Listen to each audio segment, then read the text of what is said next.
हमारे सौर मंडल के विशाल विस्तार में जहां अनगिनत तारे और ग्रह अपनी कक्षाओं में घूमते हैं, शनि की कक्षा से परे, जहां उसकी अद्भुत रिंग्स चमकती है, रहस्य में डूबा हुआ एक विशाल ग्रह है नेपच्यून, जो अपनी नीली आभा से हमें आकर्षित करता है।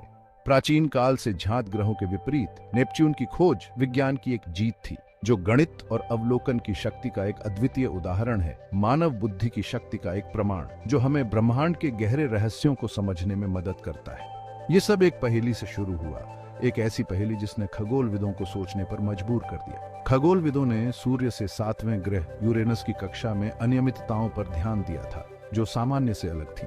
यूरेनस पर कुछ अदृश्य चीज टक कर रही थी, जो उसके रास्ते को खराब कर रही थी, जिससे उसकी कक्षा में विचलन हो रहा था। फ्रांस में अर्बन लेवेरियर और इंग्लैंड में जॉन काउच एडम्स, दो गणितज्ञों ने स्वतंत्र रूप से समस्या से निपटा और अपने गणितीय कौशल का उपयोग किया। उन्होंने गणना की कि यूरेनस से परे दुबके हुए एक अज्ञात ग्रह का गुरुत्वाकर्षण खिंचाव देखे गए अंतर को समझा सकता है, और यह एक महत्वपूर्ण खोज की ओर इशारा कर रहा था। 1846 में लेवेरियर की भविष्यवाणियों का उपयोग करते हुए, जो सटीक और विस्तृत थी, जर्मन खगोल शास्त्री जोहान गाले ने अपने टेलीस्कोप को परिकलित स्थान पर इंगित किया, और यह था नेपच्यून, एक अद्भुत खोज, एक बेहोश नीला बिंदु, जैसा कि भविष्यवाणी की गई थी, जो अब हमारे सौर मंडल का हिस्सा था। खोज ने वैज्ञानिक समुदाय के माध्यम से सदमे की लहरें भेजी और सभी को चकित कर दिया। इसने न्यूटोनियन भौतिकी की भविष्य कहने वाला शक्ति की पुष्टि की और हमारे ज्ञात सौर मंडल की सीमाओं का विस्तार किया, जिससे नई संभावनाओं का द्वार खुला। नेपच्यून की खोज न केवल खगोल विज्ञान के लिए, बल्कि संपूर्ण विज्ञान के लिए एक ऐतिहासिक उपलब्धि थी, जिसने विज्ञान के क्षेत्र में एक नया अध्याय जोड़ा। इसने ब्रह्मांड के रहस्यों को खोलने के लिए गणित और अवलोकन की शक्ति का प्रदर्शन किया, और यह दिखाया कि कैसे मानवता अपने ज्ञान का विस्तार कर सकती है। यह मानवीय जिज्ञासा और सरलता की जीत थी, जो हमें आगे बढ़ने और नए क्षितिज खोजने के लिए प्रेरित करती है, और इसने हमारे सौर मंडल के बाहरी क्षेत्रों में भविष्य की खोजों का मार्ग प्रशस्त किया, जिससे हमें और भी अधिक रोमांचक खोजों की उम्मीद है। नोटपच्यून, हमारे सूर्य से 8वां ग्रह, एक ठंडा और दूर की दुनोटिया है, जो हमारे 100 मंडल के बाहरी क्षेत्र में नोटिवास करता है।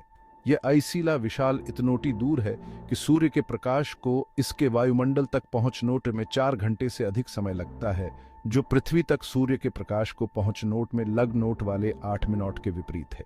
सूर्य के चारों ओर नोटपच्यून की परिक्रमा बहुत बड़ी है। एक यात्रा पूरी कर नोट में 165 पृथ्वी वर्ष लगते हैं। इसका मतलब है कि 1846 में अपनी खोज के बाद से नोटपच्यून नोट अभी तक सूर्य के चारों ओर एक पूर्ण परिक्रमा पूरी नोट ही की है। इतनोटी डिस्टेंटी पर नोटपच्यून को बहुत कम सूर्य का प्रकाश प्राप्त होता है, जो इसे अविश्वस नोटिया एज से ठंडी दुनोटिया बनोटाता है।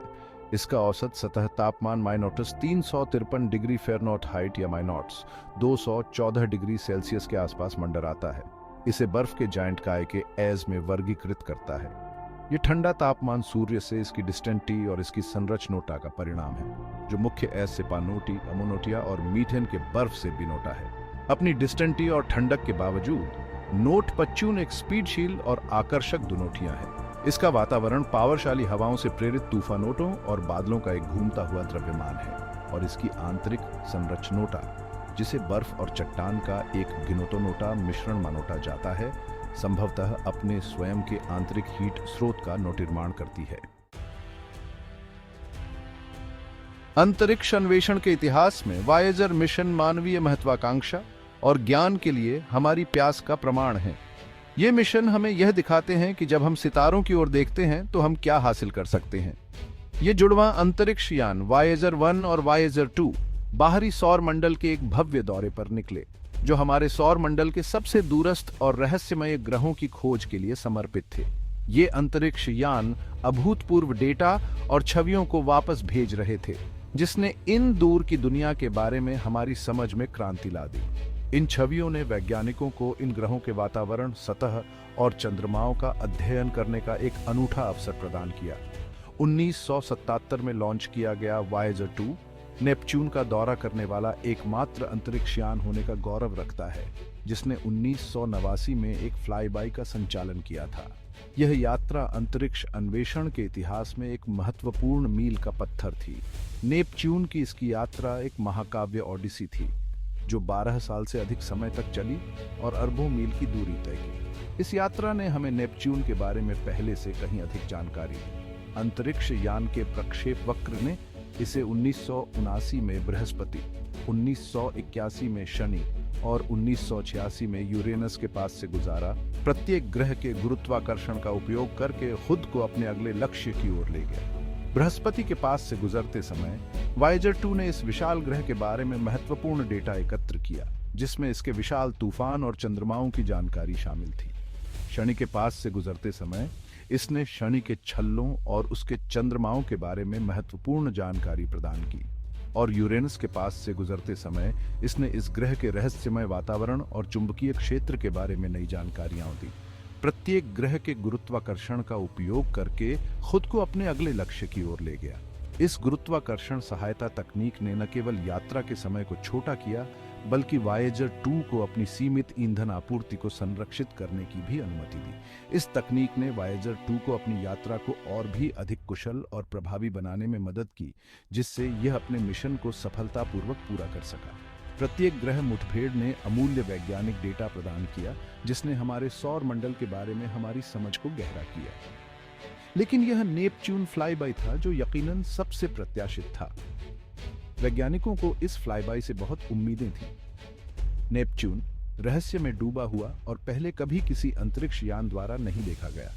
बर्फ के विशाल और उसके तंत्र के बारे में नई जानकारी का खजाना प्रकट करने का वादा करता था। इसने हमें इस दूरस्थ ग्रह के बारे में नई और रोमांचक जानकारियां दी। नेपच्यून के साथ वायेजर 2 का सामना खगोलीय यांत्रिकी और इंजीनियरिंग कौशल का सावधानीपूर्वक कोरियोग्राफ किया गया बैले था। इसने हमें दिखाया कि कैसे हम अंतरिक्ष में सटीकता और कौशल के साथ नेविगेट कर सकते हैं। अंतरिक्ष यान को नेपच्यून के तंत्र के माध्यम से एक संकीर्ण गलियारे को पिरोना पड़ा, जो ग्रह के बादलों के शीर्ष से 3000 मील के भीतर आ रहा था। यह एक अद्वितीय और चुनौतीपूर्ण कार्य था। इस निकट दृष्टिकोण ने वायेजर 2 को उच्च रिजोल्यूशन वाली छवियों को कैप्चर करने और नेपच्यून के वायुमंडल, चुंबकीय क्षेत्र और वलय प्रणाली के बारे में विस्तृत डेटा इकट्ठा करने की अनुमति दी। इसने हमें नेपच्यून के बारे में पहले से कहीं अधिक जानकारी दी। इस डेटा ने वैज्ञानिकों को नेपच्यून के वातावरण, उसके मौसम के पैटर्न और उसके चुंबकीय क्षेत्र के बारे में नई और महत्वपूर्ण जानकारियां प्रदान की। वायेजर 2 की यह यात्रा वास्तव में एक महाकाव्य और ऐतिहासिक उपलब्धि थी। 1989 में वायेजर 2 का नेपच्यून का फ्लाईबाय बाहरी सौर मंडल की हमारी खोज में एक महत्वपूर्ण क्षण था। यह मिशन न केवल हमारे सौर मंडल के सबसे दूर के ग्रहों में से एक के बारे में हमारी समझ को गहरा करने में मदद करता है, बल्कि यह भी दिखाता है कि मानवता की जिज्ञासा और अन्वेषण की भावना हमें कितनी दूर ले जा सकती है। कैमरों, स्पेक्ट्रोमीटर और मैग्नेटोमीटर सहित उपकरणों के अंतरिक्ष यान के सूट ने डेटा का एक खजाना वापस भेज दिया, जिसने नेपच्यून के रहस्यों का पहले जैसा कभी नहीं किया। इन उपकरणों ने हमें नेपच्यून के वातावरण, उसके चंद्रमाओं और उसके छल्लों के बारे में महत्वपूर्ण जानकारी प्रदान की, जिससे हमें इस दूरस्थ ग्रह के बारे में अधिक जानने का अवसर मिला। सबसे